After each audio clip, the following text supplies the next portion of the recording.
All right, Nick. So it's July again, which is a very exciting time because we know that this means that there are new incoming residents to OBGYN. Absolutely. Brand new faces. Welcome to labor and delivery. Welcome to the oncology floor. Welcome to the clinic, wherever you are. We hope that you're getting welcomed into OBGYN, and we want to make sure that you know about a great resource in OBG First and the OBG Core. So the OBG Core, as many of your senior residents will tell you, is absolutely free to all residents. So we wanted to make sure that you know about that. And then also, again, you also will get access for free if you are a resident to OBG First, as well as the labor and delivery book from the OBG project. There are tons and tons of great resources through the OBG project. You can find them on their website at obgproject.com. But if you're interested in getting signed up for this premium product of theirs for absolutely free for all 4 years of residency, head over to our website, creegsovercoffee.com, check out the sidebar, and get signed up today.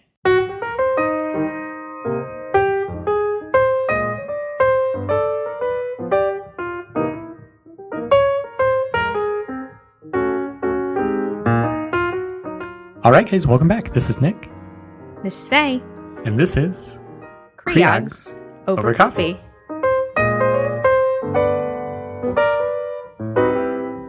We're very excited today to welcome a special guest to the podcast once again. Today we are joined by Dr. Brenna Hughes. Dr. Hughes is a professor and the vice chair of obstetrics and quality at Duke University. Dr. Hughes, welcome to the podcast, and I understand today you're going to talk with us a little about hepatitis. I am. Thank you so much for having me. All right, so Dr. Hughes, let's jump right into it. What are some of our learning objectives for today's podcast on viral hepatitis?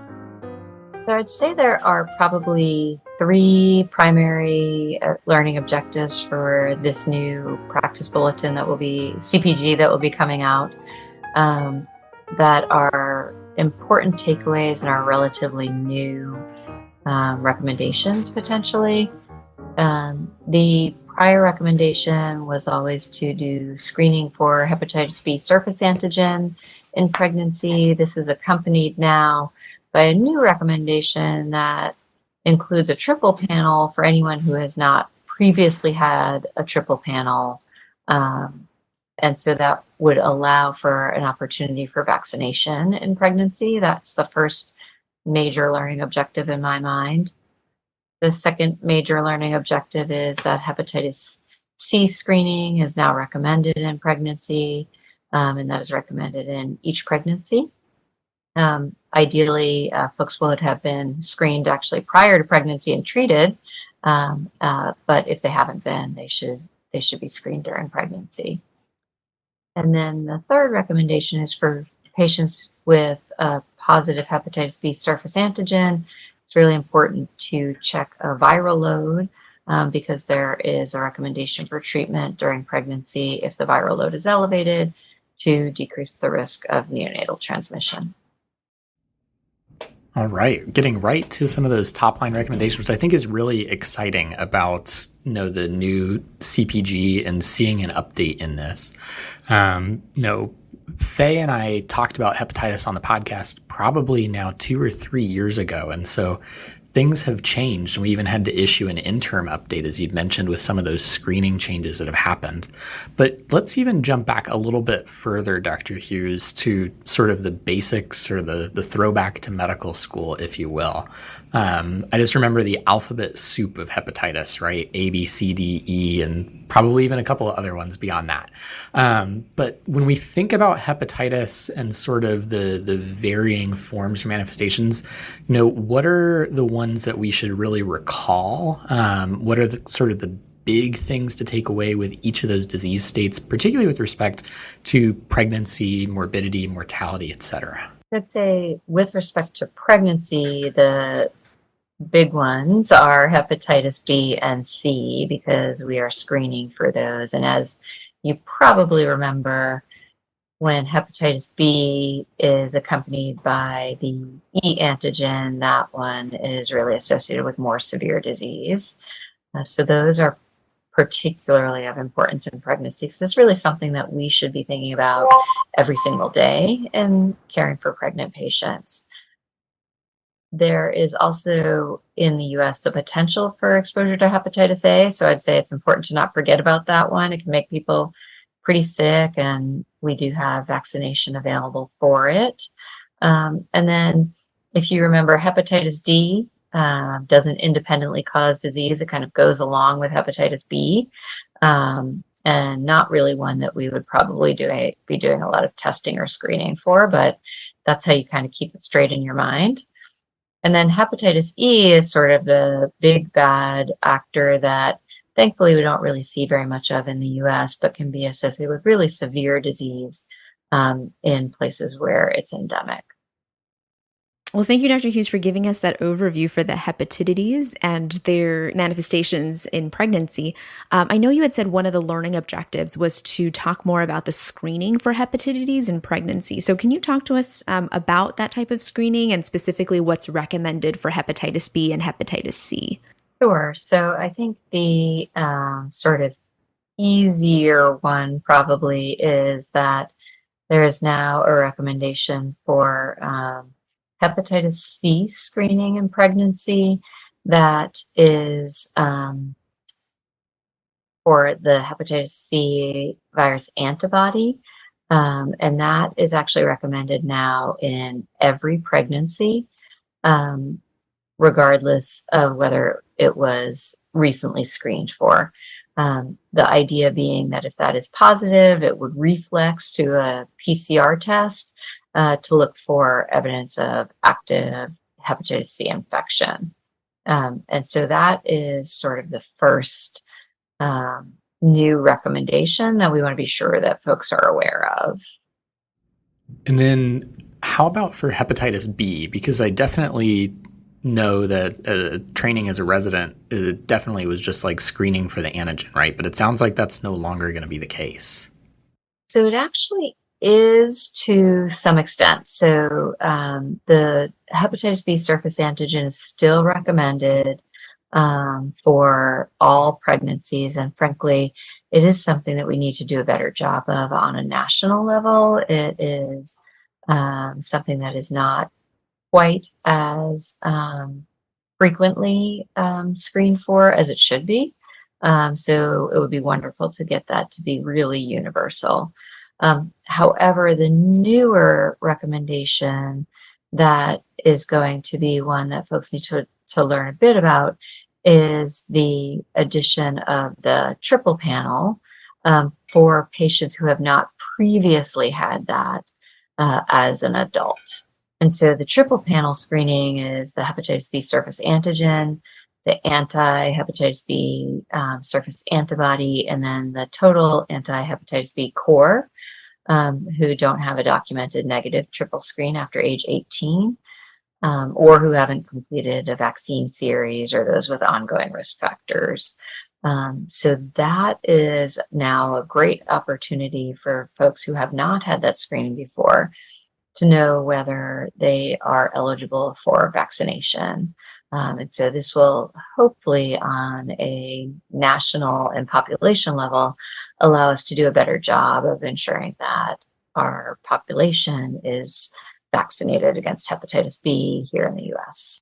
Awesome. So I sometimes get confused because whenever I see those different titers that come back, you sometimes see positive hepatitis B surface antigen, but you have negative, total hepatitis B C, for example.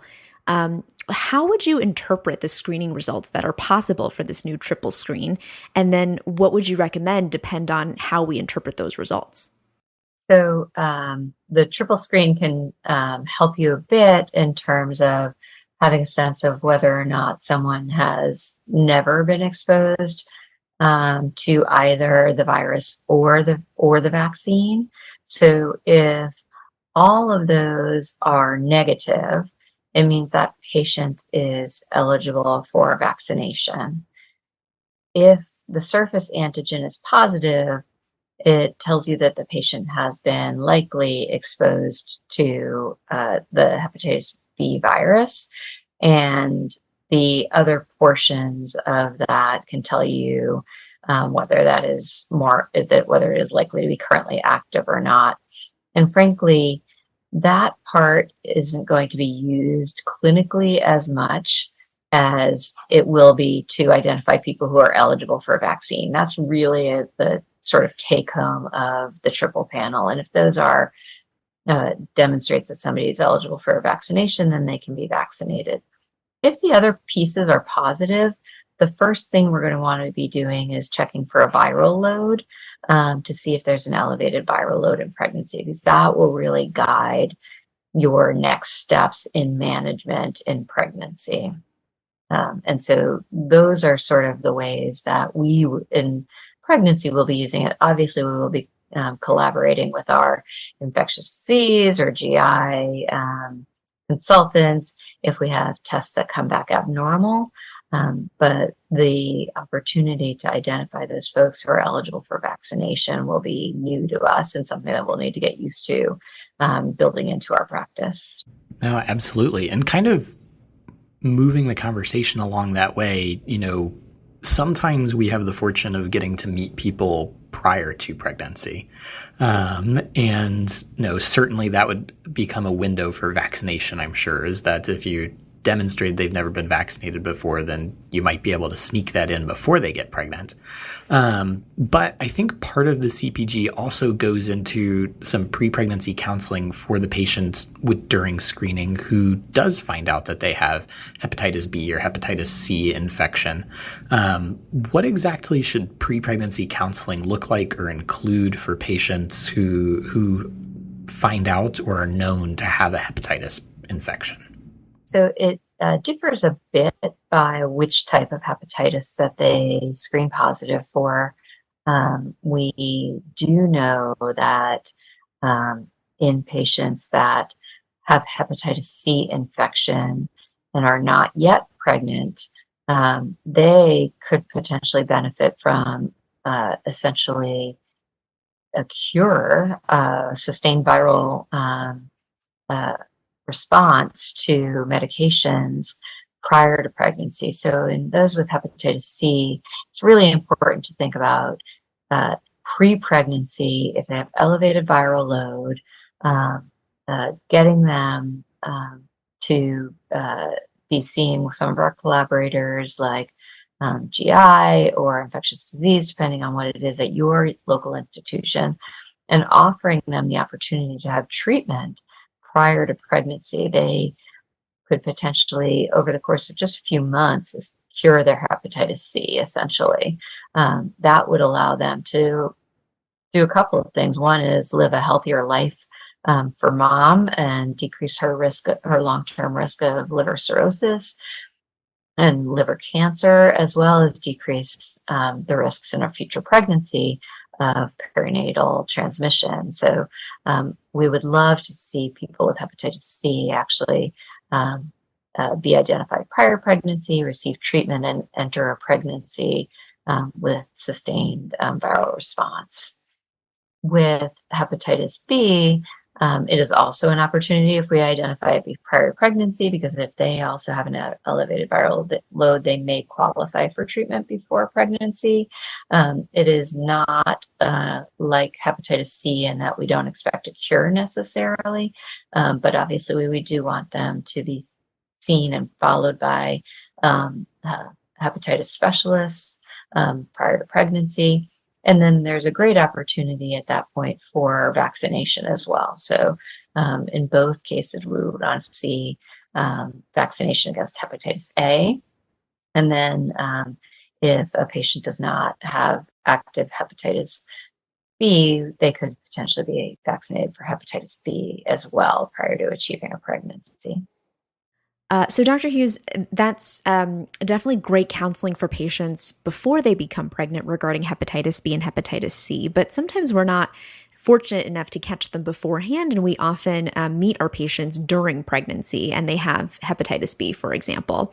How does that change their care for when they're pregnant and when they're intrapartum and then even postpartum? Right. So in patients who have hepatitis B infection during pregnancy, of course, it's really important to evaluate how impacted they are by their virus. We would again want to be collaborating with our colleagues who We'll care for them after their pregnancy, and we would want to assess for evidence of liver dysfunction or liver damage. It's important to assess whether they have evidence of cirrhosis or active disease. The first reflex is really to check a hepatitis B viral load so that we can assess whether it's elevated and discuss the option of treatment during pregnancy to decrease the risk of perinatal transmission for those with an elevated viral load of greater than 200,000 international units. In those patients, we know that there have been several randomized trials, mostly done in Asia, that showed that treatment with antivirals, we most commonly use tenofovir, can decrease the risk of perinatal transmission over and above what they will gain by the use of HBIG and vaccine to their infants. So that is a relatively new recommendation to use that treatment. Typically, it starts around 28 to 32 weeks and it continues through the latter part of pregnancy. And when that is combined with the use of timely HBIG and hepatitis B vaccine administered to the neonate, their risk of perinatal transmission can go from as high as 90% if they didn't have any of those interventions, down to less than 1%. And even in one study, it was 0% chance of transmission. So the combination of those interventions can really decrease the risk to the neonate of developing hepatitis infection. No, that's incredible to be able to see that data. And there's not a lot of things, I feel like, in obstetrics where you can go from like a 90% certainty to an almost 0%. That's really remarkable. What is the story, though, with hepatitis C, I guess? Because, you paint this picture of, will it be pre-pregnancy? No, we can try, but we can never quite suppress it the whole way. C, it sounds like we can suppress pre-pregnancy the whole way, but what if we miss our window and now we're managing active hep C during pregnancy? Are there things that we can do to minimize perinatal transmission? Right. So the important thing, again, it will be that we want to be sure that a patient with hepatitis C has the opportunity to see a hepatologist for their long-term health to be sure that they themselves are taken care of in the future. The risk of transmission of hepatitis C, thankfully, is lower than it is with hepatitis B without treatment and active disease. It is higher with higher viral loads, but on average, the risk of perinatal transmission is about 5%, which is obviously much better than 90. And the things that we generally do during the course of pregnancy are those that are sort of common sense approaches to healthy eating, taking care of themselves.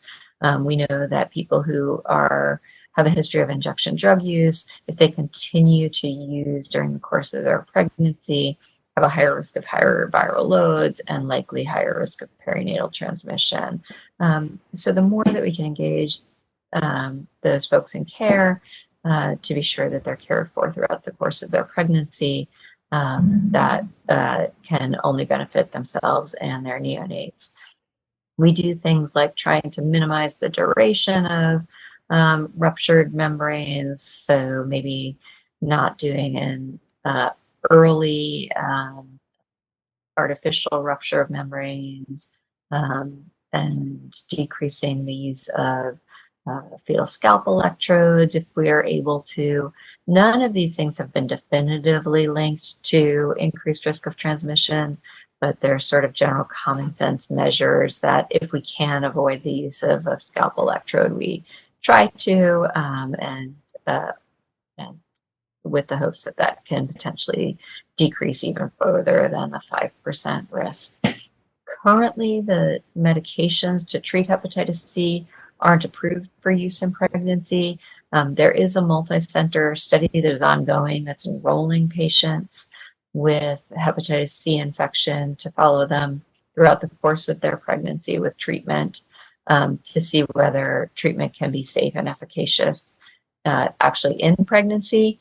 We don't have the results of that study yet. It's currently enrolling, but the hope is that we will develop more studies like that and potentially even randomized clinical trials to be able to evaluate whether or not therapy is safe for both maternal disease as well as neonatal exposure. I think the risk of neonatal exposure concerns are quite low, but we want to be sure that we are treating mom with optimal doses and actually achieving the sustained viral response that we would hope to see. Yeah, that's great to hear that there are studies ongoing for some of these treatment medications.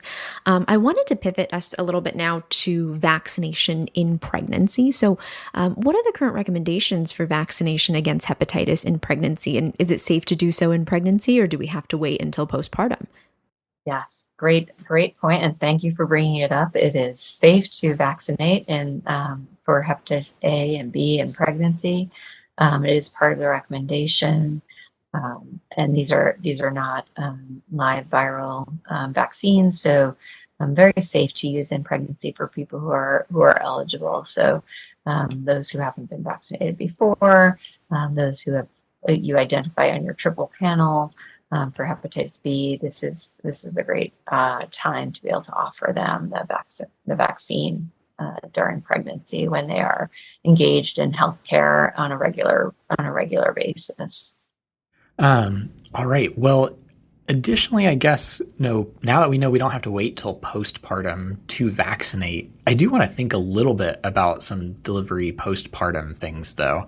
I think right now, as you mentioned, Dr. Hughes, we don't really alter obstetric management that much for hepatitis B and C. It's just do the common sense things, like you said. But in thinking about after delivery, one of the questions that can occasionally come up is it safe to breastfeed, for instance, with hepatitis B, hepatitis C? What say you to that question? For bringing it up, it is a common question that we get a lot, and we and the CDC do recommend that in patients who would like to breastfeed, that they should go ahead and breastfeed during the postpartum period, even if they have hepatitis B or C.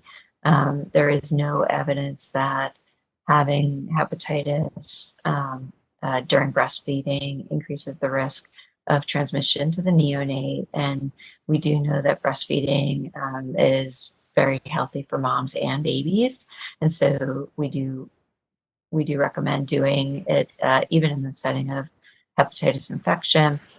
It's probably a good idea to be a bit more attentive to ensure that there are not cracked nipples, and treating cracked nipples and any active bleeding in the setting of breastfeeding would be important, and certainly engaging a lactation consultant if that is something that a patient is experiencing could be helpful.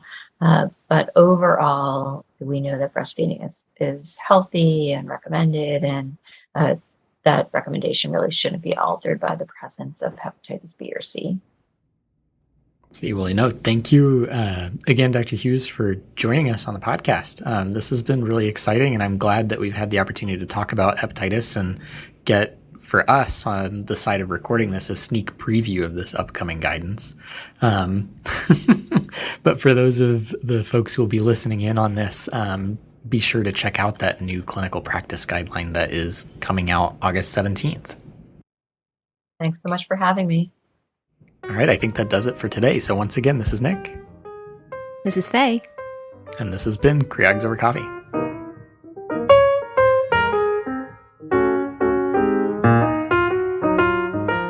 So guys, if you enjoyed this episode or any of our other episodes, go ahead and go into your favorite podcatcher, iTunes, Spotify, Google Play, give us a 5-star rating and review. You can find us online on Twitter at CreogsOverCoffee1, on Instagram and Facebook at CreogsOverCoffee, or if you love the show and want to support us, head over to patreon.com/CreogsOverCoffee. Send us some love and we'll send you some swag. For show notes for this show, as well as all of our other episodes, and the Rosh Review question of the week, go ahead and go onto our website, www.creogsovercoffee.com. And finally, if you have a question for us or a correction to this or any of our prior episodes, or just want to say hi, email us, creegsovercoffee@gmail.com.